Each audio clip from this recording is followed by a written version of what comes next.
Marshall here. Welcome back to the Realignment. On today's episode, I've got an amazing guest for a really great conversation. I'm speaking with Mathias Döpfner. He is the CEO of Axel Springer, one of the largest publishers in Europe and the owner of American brands such as Business Insider, Politico, and Morning Brew. He has a new book out today. It's called The Trade Trap: How to Stop Doing Business with Dictators. In it, he proposes a broader alliance of democracies inside and outside the West, forming a new trade partnership that excludes authoritarian regimes and gets at some of the issues we've discussed with the future of Europe and Asia as regards to Russia and China. Hope you all enjoy this conversation. I definitely thought there was so much here, and it's unusual to have a book from a CEO be so deep that we can get to this level of conversation. Huge thank you to the Foundation for American Innovation for supporting the work of this podcast. Hope you all enjoy this conversation. Mathias Döpfner, welcome to the Realignment. Hi, Marshall. Really excited to be here. I think this is a fascinating topic that cuts across a variety of areas I'm deeply interested in. So let's just start by you introducing yourself to the audience. And then after that introduction, of course, what drove you to be interested in this topic? Yeah, with pleasure. Mathias Döpfner, I originally wanted to become a musician. I played bass guitar, spent some time at the Berklee College of Music in Boston, found out that my ambition is bigger than my talent. I would never become a new Marcus Miller.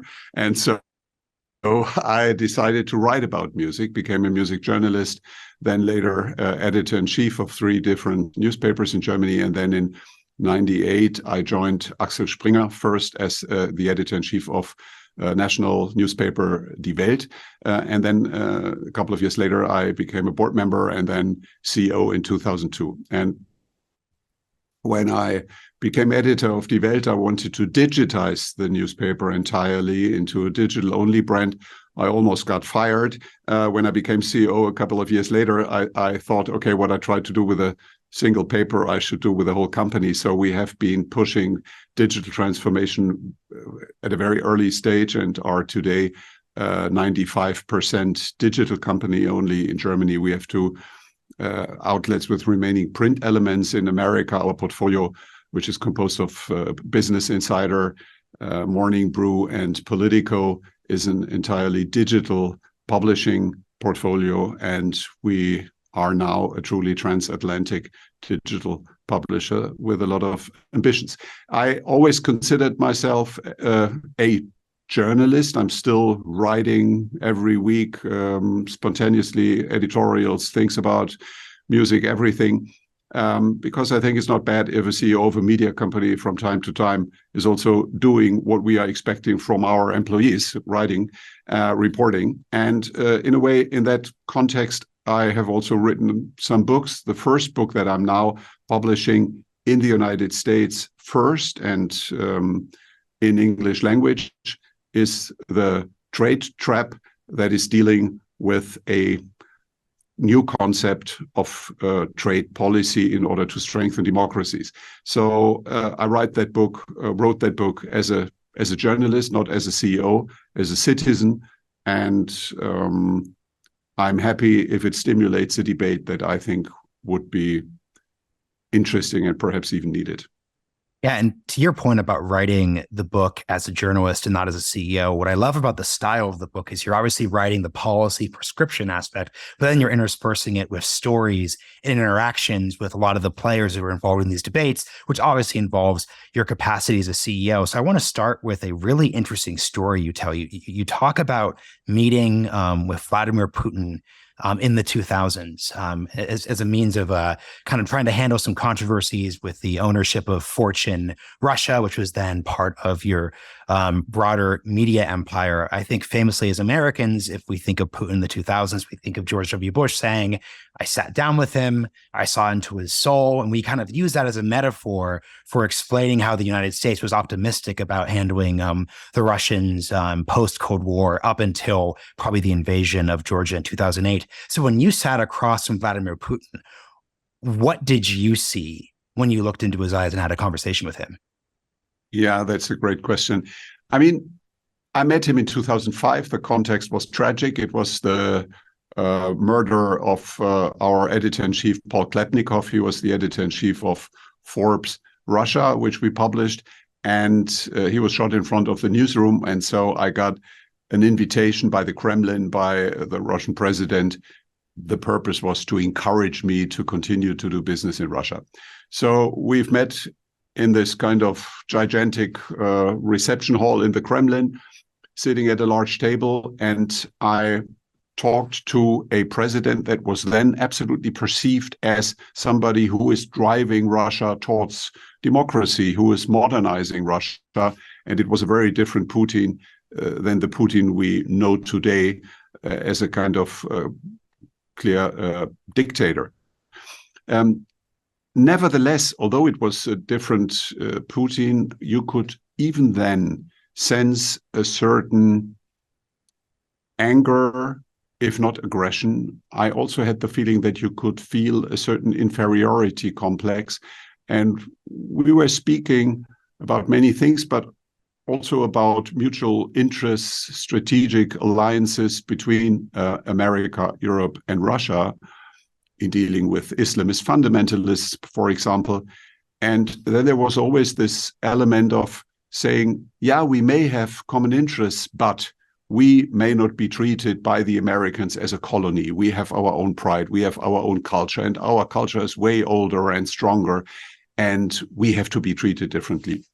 So you could feel this element, which I think from then on has played an even more important role and has led to a Putin as an aggressor who really wants to recreate a bigger Russia, perhaps in the kind of dimension of Peter the Great, or at least the Soviet Union. So I think it was a different time, but nevertheless, you could see and feel an element in his personality that was already frightening then. And the reason why I'm so fascinated by that anecdote and how it kind of ends with you saying that while you continue to do business in Russia, you now regret doing so. If we look at so many of the debates about how the broader West has handled Russia since the end of the Cold War, it basically comes down to, was the status quo inevitable, or were there these various off-ramps or alternative paths that could have been taken? So if Putin is always Peter the Great and he's hiding it, then, well, this was inevitable and we should have continued expanding NATO. We should have rearmed quicker. We probably should have given aid to Ukraine much earlier, versus if he is just I don't want to say well-meaning, but if he is a justifiably perturbed man finding himself out of the broader global picture in the mid-2000s, one could understand how there could have been possible different off-ramps. How do you think about this dynamic, having met him at the time? I tend to lean to the first interpretation. I think there was always this element that he saw the end of the Cold War and the perestroika, glasnost development as a strategic mistake of Russia, and that he wanted to recreate a bigger Russia. I think that idea was deeply rooted and quite an intrinsic element. So it is perhaps a bit too far-fetched to say we could see that already in 2003 or 2005, and we should have known it. I think that would go too far. But just a few years later down the road, in 2008, we had the Georgian War. And I think from then on, it was clearer and it was more predictable that here an aggressor is gaining ground. And the relative passivity of the West has encouraged him. Putin is a bit like a scientist of the West, like a mad scientist of the West who tests what he can do, how far he can go. And since Georgia remained pretty much without consequences, he did the next step. And that was then in 2014, the annexation of Crimea. And I think particularly by then, it was very clear that this is a war, that war is going to continue, and that the only possibility to stop that, to stop him, is a stronger West, a stronger Western alliance, a empowered NATO. And I think in that respect, particularly Europe has played a pretty irresponsible role, and in particular Germany, in not even really delivering the contractual agreements with regard to funding of NATO made big strategic mistakes. And then on top of that, doing what they have done in the context of a irresponsible energy policy concept. First, the drop out of nuclear energy after Fukushima for no reasonable reason, only out of the emotion of the moment, or perhaps for party political tactics in order to prepare the ground for a coalition with the Green Party in Germany. In any case, big value destruction in German economy and an unnecessary dependence on Russian energy. When Angela Merkel took office, the German gas consumption from Russia was roughly 33%. When she left office, it was north of 60%. So has almost doubled and has created dependency, has kind of shifted a lot of funds to Putin and has in a way funded and enabled and empowered the Putin that we have to deal with. And this whole development also led me to the conclusion, I have to write that book. I really want to deal with that kind of warning call, because Russia is one chapter, China, Taiwan is going to be the next chapter on an even bigger dimension. And I think there is really an existential threat for democracy. The West has been led into a trade trap, and we have to escape from that trap. And that's why I wrote that book. Why does the dependency dynamic seem to go one way? So you're pointing out that Germany, post-2011, becomes increasingly dependent on Russia due to those policy choices you described there in terms of the Merkel government. But at the same time, the Russians, and obviously the Chinese in their own context, benefit economically from their engagement from the West. Like this is done for a specific purpose. Economic growth is an imperative, especially in a dictatorship who needs to be able to offer material gains, considering the constraints the economy is under. So why isn't the West able to leverage the economic relationship in the way that dictatorships are able to? I don't know. It's perhaps a combination of naivety on the one hand and also a very short-sighted opportunism, because a lot of company leaders see short-term gains, and I cannot blame them for that. If there is a legal possibility to do that, a business leader is in charge to maximize value for its shareholders. So that's why we need this kind of very general, fundamental, and also political, societal discussion. Let's get a bit more concrete. With Russia, I think it was something that you could see coming and you could have avoided, and that Germany still, despite these aggressions and developments, continued to pursue the project of Nord Stream 2 is highly irresponsible and completely short-sighted. And despite a lot of warnings from the US, Germany pursued that route. And of course, that is in retrospect a big mistake, hard to understand how that could ever have happened. But let's take China for a moment. China became the member of the WTO after 15 years of negotiation in December 2001. I think this membership and the special terms of that membership are probably one of the biggest mistakes of the West in recent history, because China was accepted based on that principle that China is defined as a developing country, which is quite an irony for an economy that is now the second biggest in the world. And this special status as a developing country led to a lot of privileges, led to a lot of exceptions for China, and with that to asymmetry. There was not any sign that the principle of reciprocity was really taken seriously in the WTO. No, China could do things that Western economies could not do. China could do in our countries things that we could never have done in China. And China could simply not comply to certain principles and rules because of that status, and took a very one-sided advantage. In concrete figures, when China became a member of the WTO, its contribution to world GDP was 3.8%. 20 years later, it was north of 18%. At the same time, the contribution of the United States to the world GDP went down from 32 to 24%. So that shows who is the winner, which economy got stronger. The Chinese economy is now in the same dimension than the EU economy, even a bit bigger. So, I mean, it is very obvious that that was a move that was not mainly in the interest of Western democracies, perhaps in the interest of certain investment companies or in the interest of certain corporations, but definitely not in our strategic interest. In all fairness, we have to acknowledge that perhaps when it happened, there was still a kind of different vision for China. The Deng Xiaoping idea of really opening China and its economy, I think it was a serious vision. But since she took office, China got more authoritarian. And I think it is just a reality that we have to deal with. And that's why I think just to continue what we have done so unsuccessfully over the last years, with all the kind of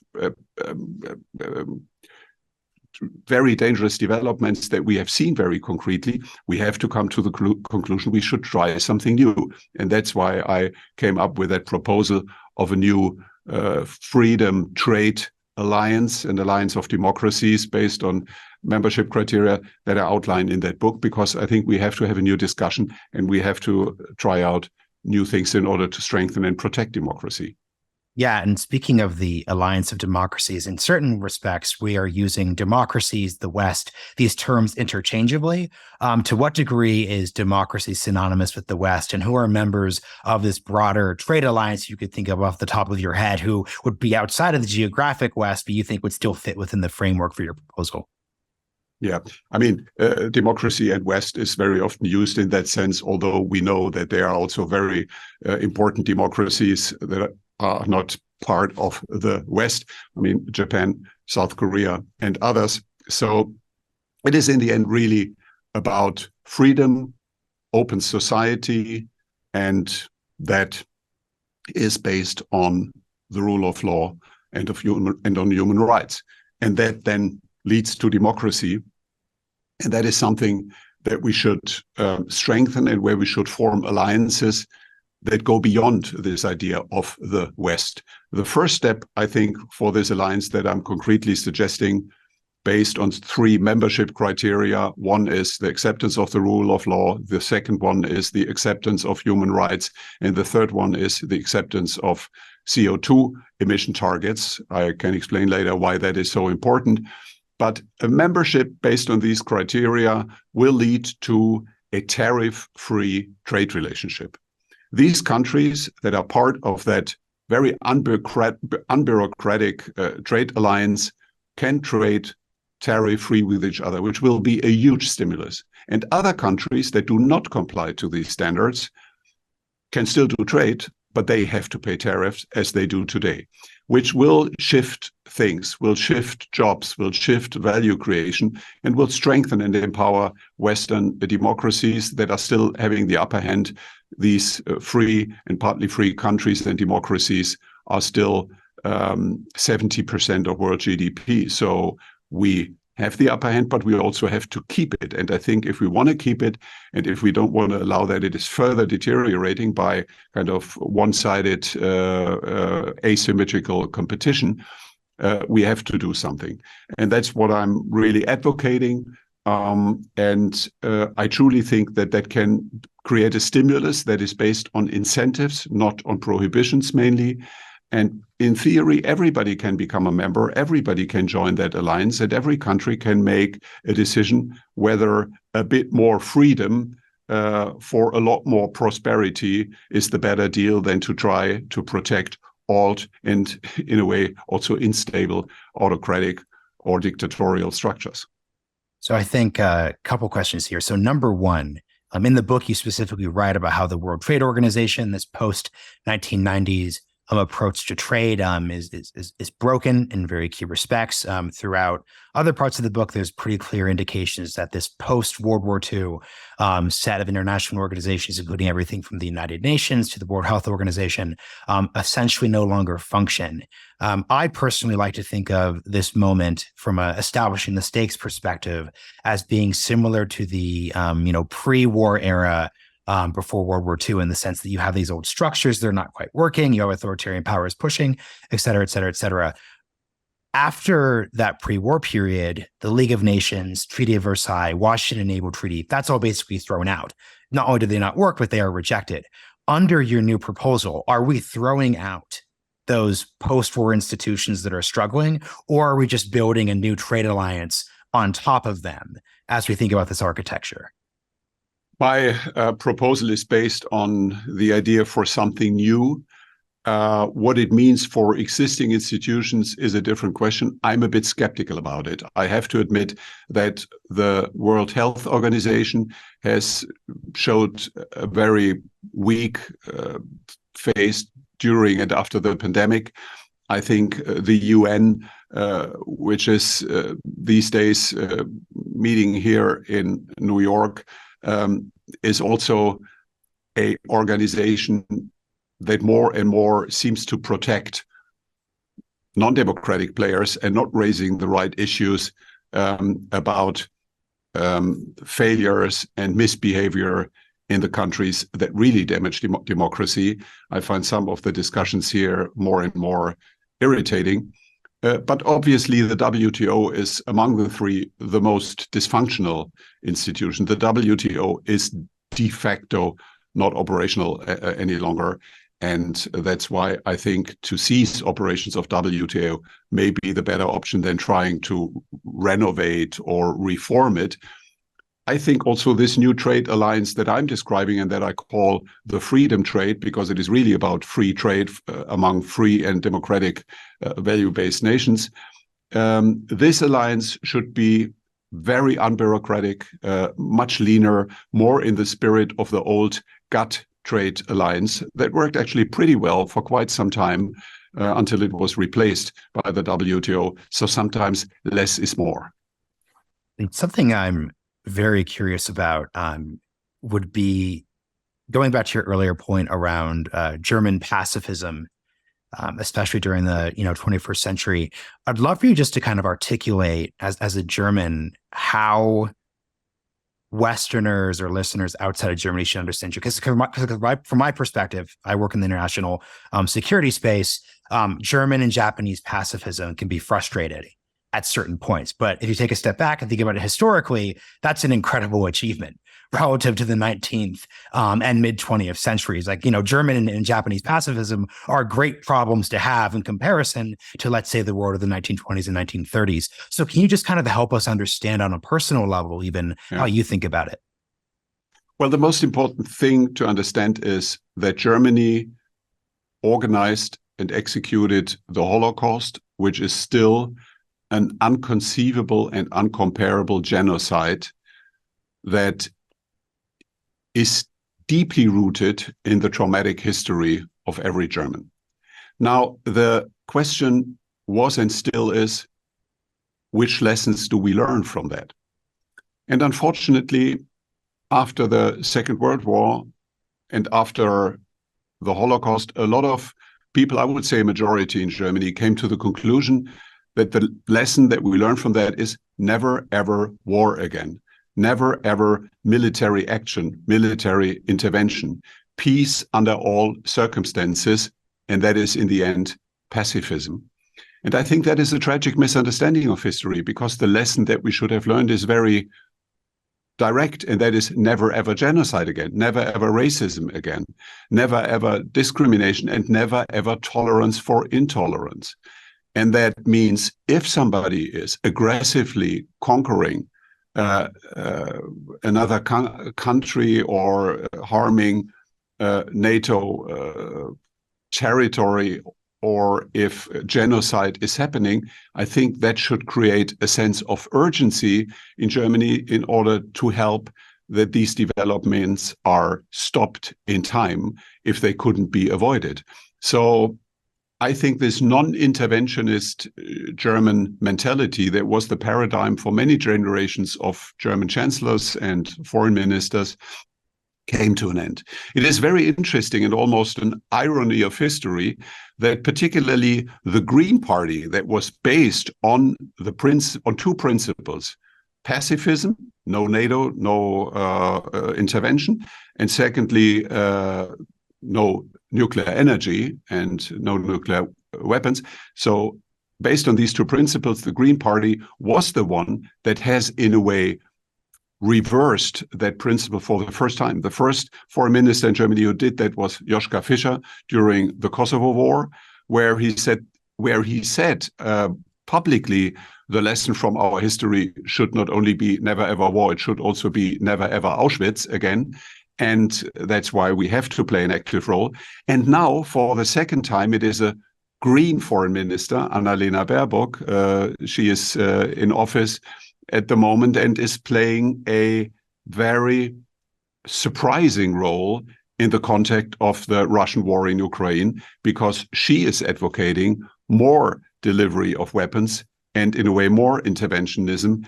And she's turning upside down almost the pacifist paradigm of her own party. And so you could say there is a fair chance that Germany, in the context of these recent developments, particularly in the context of the Russian aggression, is defining a new paradigm for German foreign policy, where this non-interventionist period comes to an end, and we learn that pacifism alone is not going to solve every problem. So I have to say, although I understand all the criticism that Germany is not moving fast enough and is not doing enough and not delivering enough weapons, that's all true and right. But don't forget these very fundamental decisions of the present German chancellor, this watershed moment where he said, we have to deliver weapons, we have to fund NATO adequately, and we also have to make sure that the German armed forces are adequately funded. That is quite a fundamental shift. And what Annalena Baerbock is doing is also quite a big surprise. So yes, it may not be fast enough and it may not be bold enough, but it is going into a very interesting, if not surprising, direction of a more mature Germany. And I don't want to try to impose my viewpoints on Germany too much, because there's obviously going to be a limit to that. Do so, then we have a discussion, perhaps. Of course. So reading your book, I kind of placed myself in the perspective of someone like, let's say, in the Merkel government, which you're criticizing, post 2011, what it seems that I would have done. But this is where I'm not German, so I'm not going to have the same relationship. I mean, I'm from a Jewish family, so obviously the never again stuff is going to resonate differently than it would even just with the German. But I guess what I'm really saying here is, what I would have done is said, look, we think that engagement works. We want to keep Putin at the table. That's what Nord Stream 2 is. That's what economic trade is. Blah, blah, blah, blah. At the same time, though, maybe this is my American viewpoint, I would have strengthened deterrence. I would have made clear, you still get your trade deals, you still get this thing, but just so you know, we would consider a further extension of Russian power into Ukraine to be such a worldview shifter that you will now see us supporting the admittance of new states into NATO. You would see German military spending going to even higher than 2%, et cetera, et cetera, et cetera.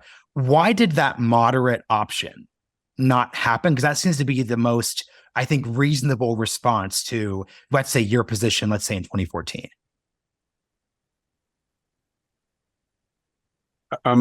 So if I understand you correctly, I fully agree that that would have been the wiser option. Why it didn't happen? I think because of a lot of lobbyism for short-sighted, opportunistic trade relationship with Russia. And for that reason, let's not provoke them by through a more kind of deterrence and self-confident position. And the other element may be simply a wrong and perhaps naive misunderstanding of Putin's agenda. There was this consensus that he would never do that. I mean, I remember at the Munich Security Conference, just 2 weeks before the invasion in Ukraine happened, I was in Munich, and I would say 95% of the Europeans that were speaking, and particularly the Germans, were deeply convinced, including the German Secret Service, BND, that an invasion is never going to happen, that it is just a tactical move of Putin, but he would never do that. At the same time, 90% of the American guests at the conference were deeply convinced he's going to do it based on serious information of American intelligence. So how could such a kind of different assessment happen? My answer is a mix of opportunism and naivety. Something we're kind of could jump around the script here a bit, but I want to go back to the third plank of your trade proposal, the inclusion of CO2 carbon emissions limits. I listened to your episode you did with Scott Galloway, so I am not asking you to comment specifically on American domestic politics. I know you're reluctant to do so on a couple of levels, but what I really am asking, so I'll be very specific in this question.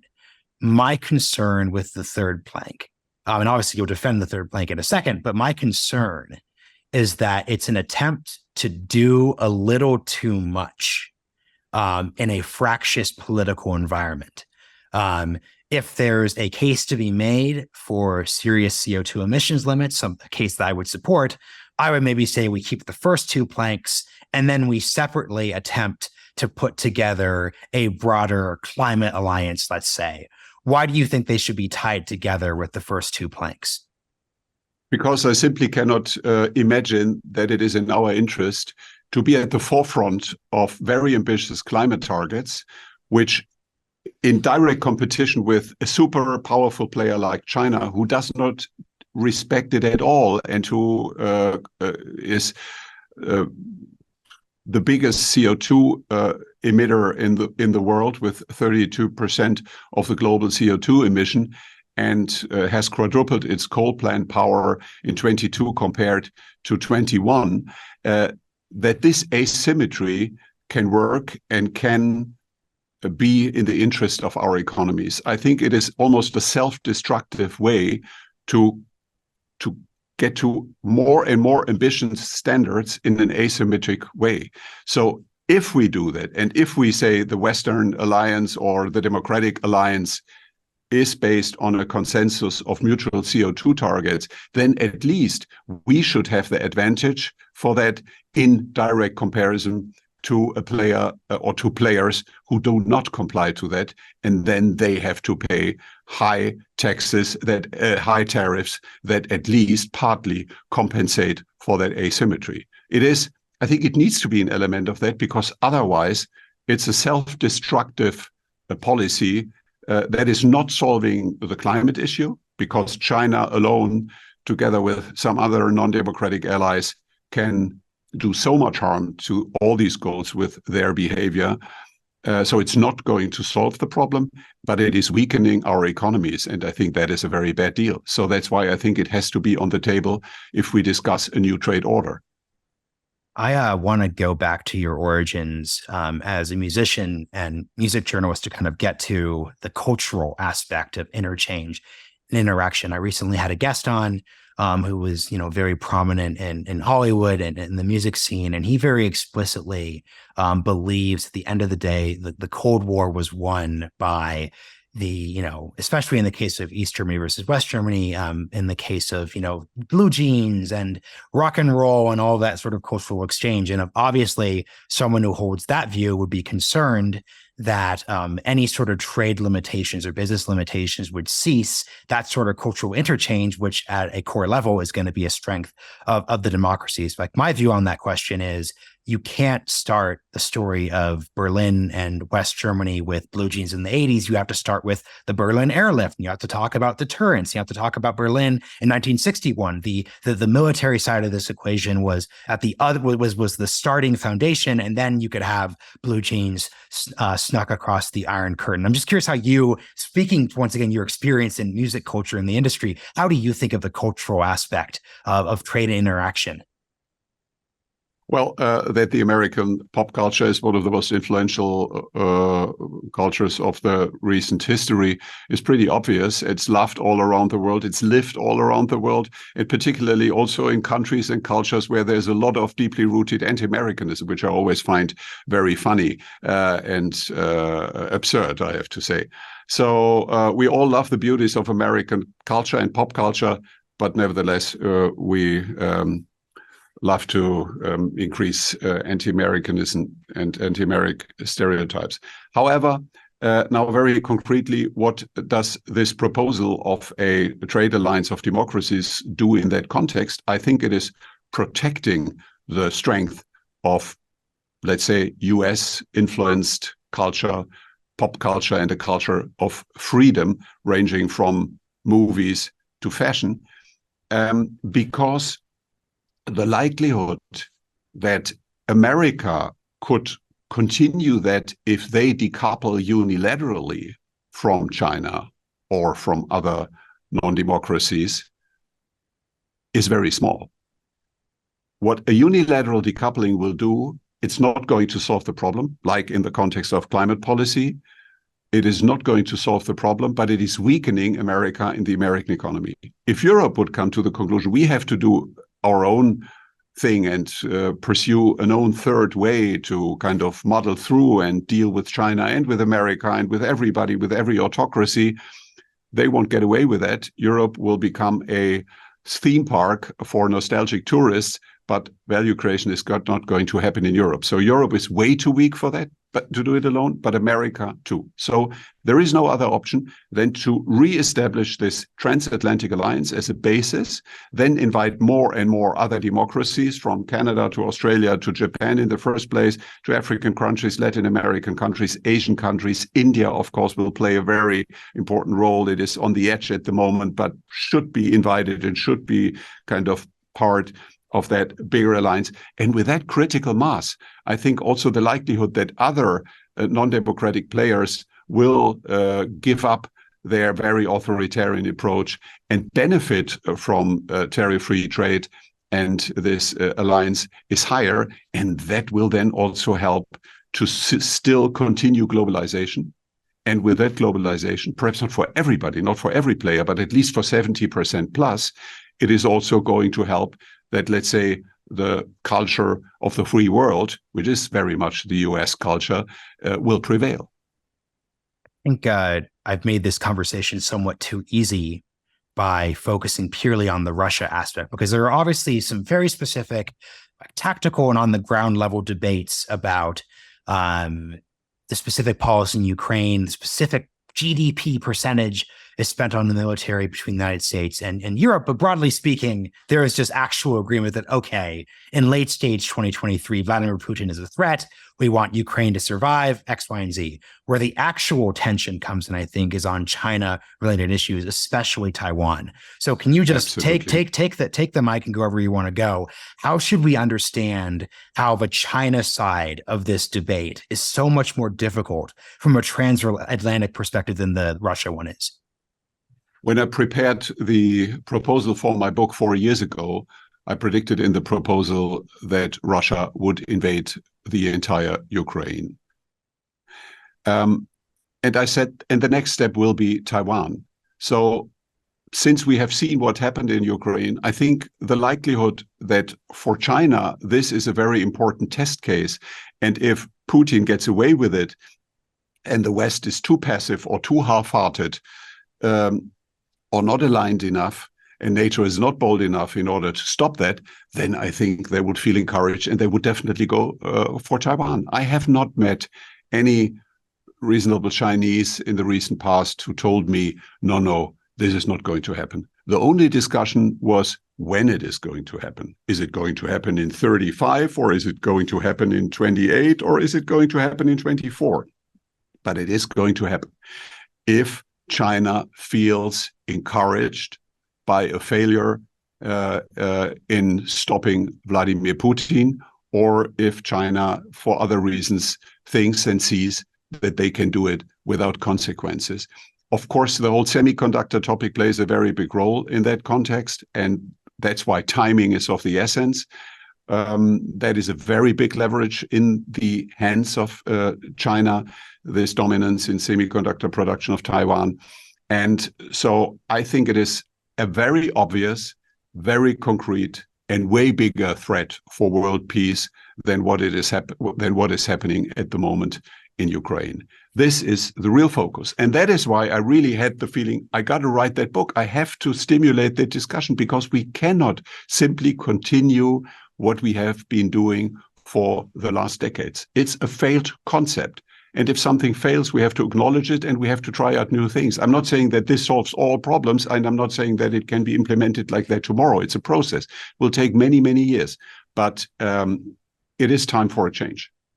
In this last section, I think we should be very specific about what has failed. So at the start of the book, you have a very, very helpful just sort of laying out of 3 different ideas that have failed post-Cold War.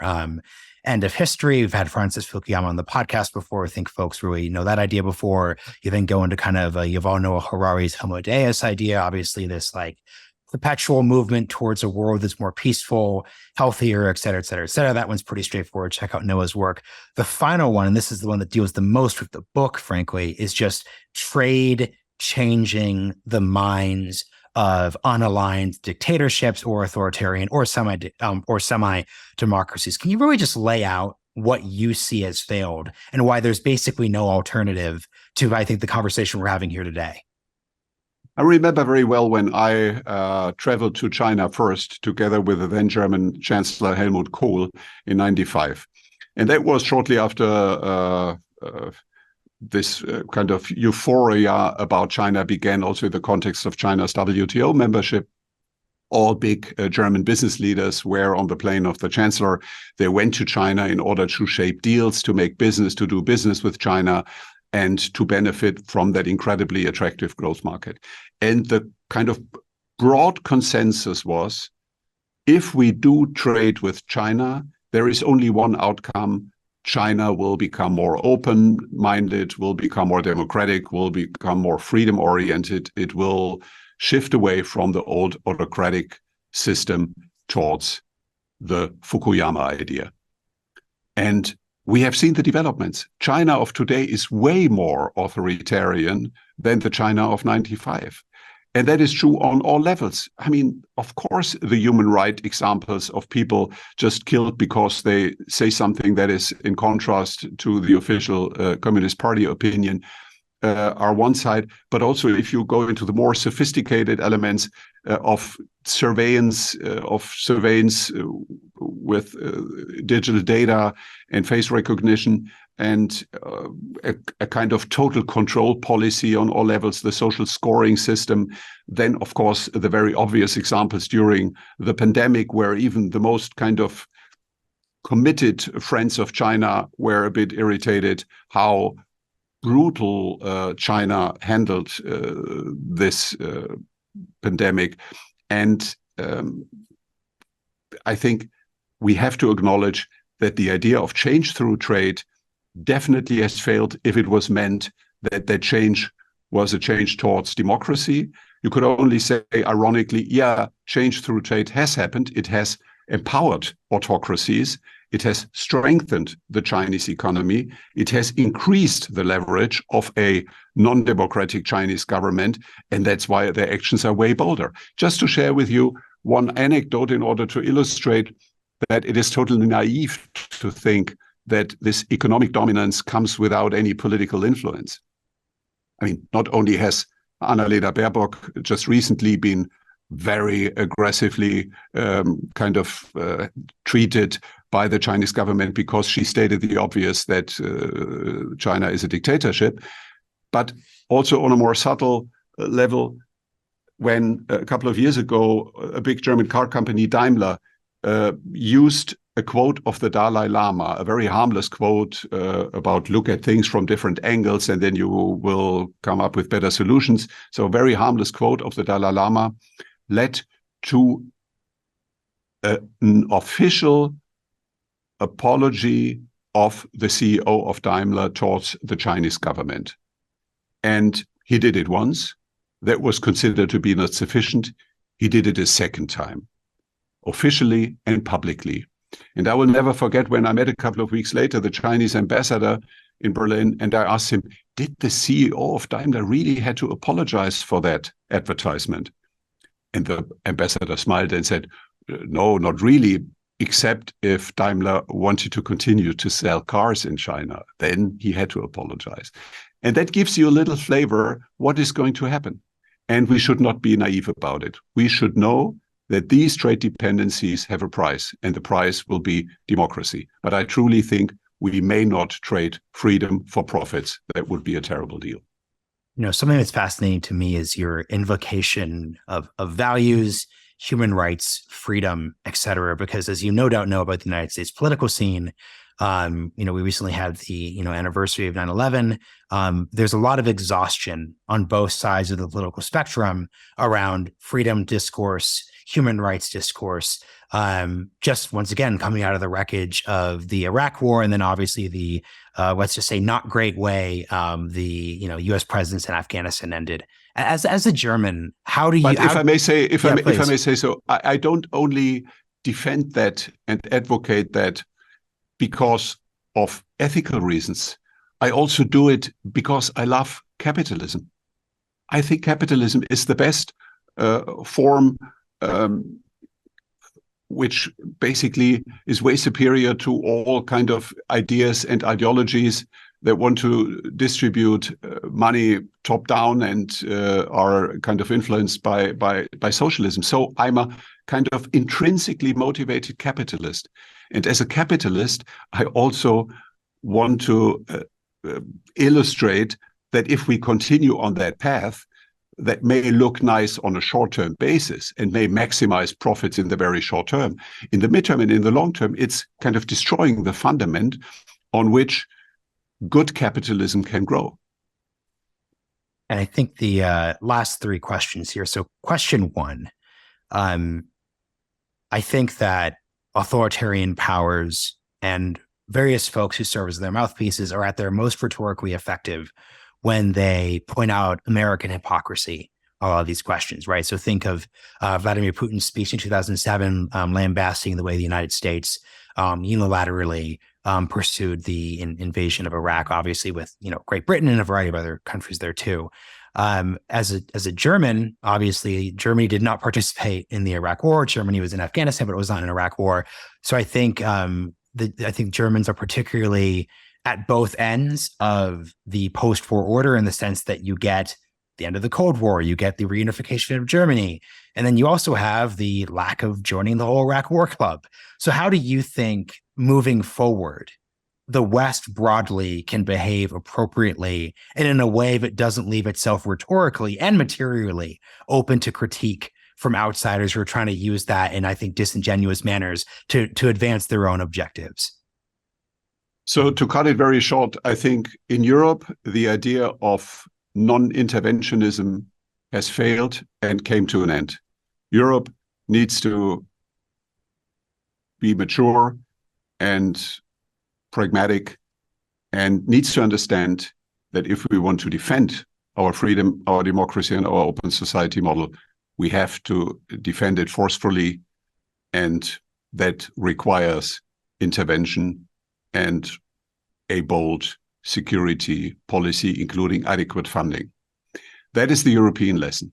I think for America, from my perspective, the most important question is, will America continue to remain a multilateral player who is reaching out to strengthen alliances and motivate allies to achieve goals together? Or is America moving towards an isolationist route? And I think that isolationist route would be suicidal for the United States. I'm sure that if America think that it can do things better alone, and that would mean not only America first, but America only, America alone, I think America will weaken itself. That is true for decoupling. That is true for all security issues. America will be weakened, its economy will be weakened, and America will end up as a former superpower.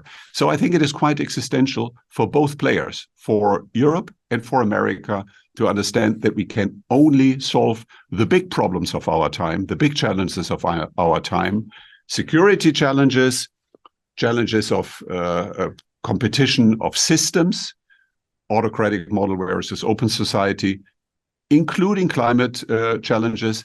All these things can only be solved together, stronger, strengthened by an alliance of values and alliance of interest. But alone, we are lost. And second to last question, there obviously are going to be costs. No, there's no free lunch. There are going to be costs to not pursuing maximal economic relations across the entire globe. So you could leave us with what positive world on the economic end could we be building towards by pursuing this? So in a way, my proposal about a new free trade alliance based on these three criteria is a bit like a tax reform. At the beginning, it looks very frightening, and you think, oh, we may lose so much money. It's going to be terrible. And how can we finance everything? And then it turns out, if you're really bold, if you do a kind of courageous tax reform, the positive effects are overcompensating all the short-term losses. And I think the same thing is true here. Of course, these actions will create disruption, and certain industries, take the German car industry, will suffer from that, no question. But I think in the very midterm future, you will see the overcompensating effects by new jobs that are created, by a lot of value creation that is happening in these democracies. And I think that would be a concept in order to continue growth, continue value creation in democracies, and not only in the non-democratic countries, which were the major beneficiaries of recent growth developments. This has to be changed. I think we have to kind of recalibrate value creation. And I think that concept is going to help. And if it really works, if the critical mass is given because there are enough members in that alliance, then I think the magnetism of that alliance will be so strong that more and more countries on the edge, or even countries that are coming from a pure play autocratic system, are going to realize, okay, a bit more freedom is helping us to achieve a lot more prosperity, which makes people happier because there's a growing middle class, and makes also the political system more stable and avoids social tensions and instability, revolutions and everything. So I think in the end, if it goes really well, that can create not only prosperity in the countries that are democracies today, it will kind of empower and strengthen also countries that are now on the autocratic side. And it will lead to more international cooperation, and in that respect, it will strengthen globalization and avoid renationalization, which I think would be the worst answer to the real challenges that we face. So, final question to take us out. You and I share similar political instincts, and you have a great quote when critiquing the past 30 years. You basically say that, for the past 30 years, centristly minded politicians have effectively failed to step up to the plate. This podcast has a more than decent representation of politicians, aspiring politicians, and their staff. What is your piece of advice broadly when it comes to the failure to rise to the task, given the stakes we're trying to lay out here today? There is this wonderful old saying of Otto von Bismarck: politics is the art of the possible. And that is very often misunderstood, because people think that means you as a politician can only do what is possible in that very moment. And that's why you should perhaps follow the polls. You should try to find out the majority consensus and do what the majority expects from you and what the polls or the headlines of the next day are telling you. And I think that is a misunderstanding of Bismarck's word. The art of the possible is an art. It's not something that everybody can do. And if it's an art, then you need to go beyond what seems to be possible today. So sometimes just be bold and go beyond what seems to be possible. I think that would also have a very, very encouraging effect for people who are a bit disappointed about centrist leaders, and they're saying, oh, you see, they are so short-sighted and they are only looking after themselves and they are not courageous and they are not saying what they really mean. Come up with a bold idea, execute it, go beyond what seems to be possible, and then you will get the reward. And that is a lot of people who are, again, re-energized by the possibilities and the power of centrist politics. Excellent place to end. Thank you so much for joining me on The Realignment. Thank you very much. It was a lot of fun to talk to you with you.